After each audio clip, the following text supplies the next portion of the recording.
BAV's Veg Kitchen. இன்னைக்கு நம்ம வாழைக்காய் வச்சு மசாலா பூரி பண்ண போறோங்க. வாழைக்கால பூரியான்னு கேப்பேங்க. அந்த அளவுக்கு புதுவிதமாவும் இருக்கும், ரொம்ப டேஸ்டாவும் இருக்குங்க. இதுக்கு தொட்டுக்க சாஸ் இல்லனா தயிர் இருந்தாலே போதுங்க. வாழைக்காய் மசாலா பூரி நம்ம இப்போ செஞ்சு பார்க்க போறோம். வாங்க இப்போ செய்யற முறை பார்க்கலாம். ஸ்டவ் ஆன் பண்ணிட்டு ஒரு பிரஷர் pan வச்சிடலாங்க. அதுல தண்ணி ஊத்திடலாம். இதில் நம்ம நல்லா வாஷ் பண்ணி எடுத்து வச்சுட்டுருக்கிற வாழைக்காய் அதில் போட்டுடலாங்க. முழுங்குற அளவுக்கு தண்ணி விட்டுடலாம். வாழைக்காய் போட்டாச்சுங்க. தண்ணி இப்போ பபிள்ஸ் வர ஆரம்பிச்சிருது. இப்போ நம்ம மூடி போட்டு மூடிடலாங்க. இதை வெயிட்டு போட்டு விட்டுடலாம். ஒரு விசில் வந்தால் போதுங்க. ஒரு விசில் வந்ததும் ஆஃப் பண்ணிடலாம். ஒரு விசில் விட்டு ஆஃப் பண்ணியாச்சுங்க. இப்போ ஆறி எடுத்து திறந்து பார்த்துடலாம்.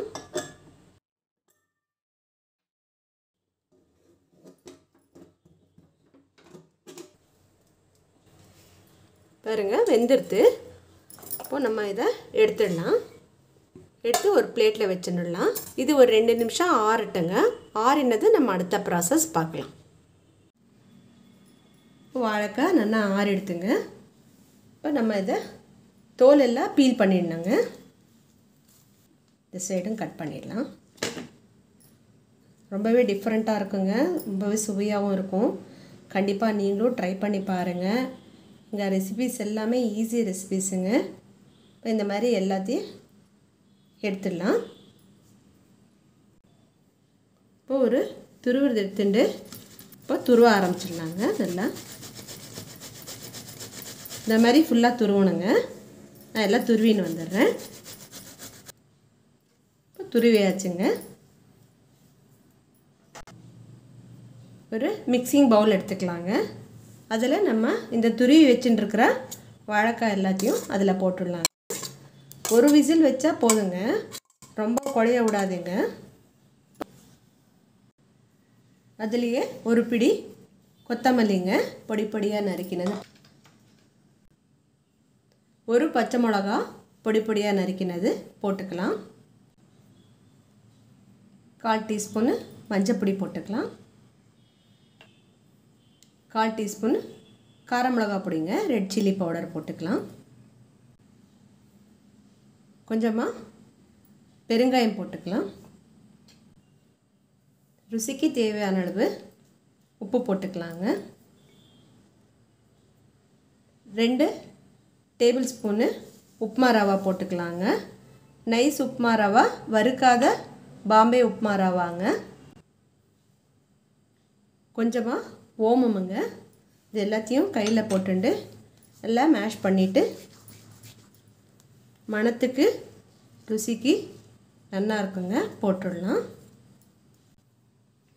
இப்போ இது எல்லாத்தையும் நல்லா மிக்ஸ் பண்ணிக்கணுங்க. நல்லா மசிச்சு பிசைஞ்சுக்கணுங்க.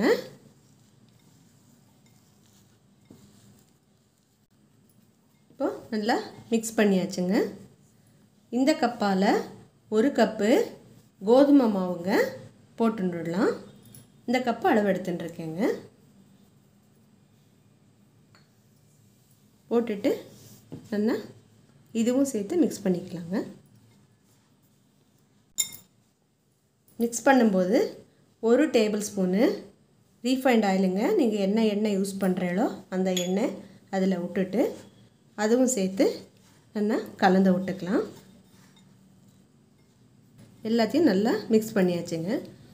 கொஞ்சம் கொஞ்சமாக தண்ணி தெளிச்சுண்டு பூரி மாவு பதத்துக்கு நம்ம பிசைஞ்சுக்கணுங்க. பாருங்க, இந்த மாதிரி பூரி மாவு பதத்துக்கு இவ்வளோ திக்காக இருக்கணுங்க. பிசைஞ்சு வச்சாச்சு. இப்போது ஒரு ட்ராப்பு எண்ணெய் விட்டுட்டு நல்லா மேலே எண்ணெய் எல்லாம் அப்ளை பண்ணிவிட்டு இந்த மாதிரி ஒரு பிளேட் வச்சு ஒரு 10 மினிட்ஸ் மூடி வச்சிடலாங்க. 10 மினிட்ஸ்க்கு அப்புறமா பார்க்கலாம். 10 மினிட்ஸ் ஆகிடுத்துங்க. திறந்து பார்த்துடலாம். பாருங்க, மாவு நல்லா ஊறிடுத்து. இப்போது பூரி போட ஆரம்பிச்சிடலாங்க. நமக்கு எவ்வளோ மாவோ தேவையோ அவ்வளோ எடுத்துட்டு நல்லா இப்படி உருட்டிக்கலாங்க. சப்பாத்தி கல்லில் கொஞ்சமாக கோதுமை மாவு தூவிடலாங்க. தூவிட்டு மாவை டிப் பண்ணிக்கலாங்க. பண்ணிவிட்டு நம்ம சப்பாத்தி கட்டில் இட ஆரம்பிச்சிடலாங்க.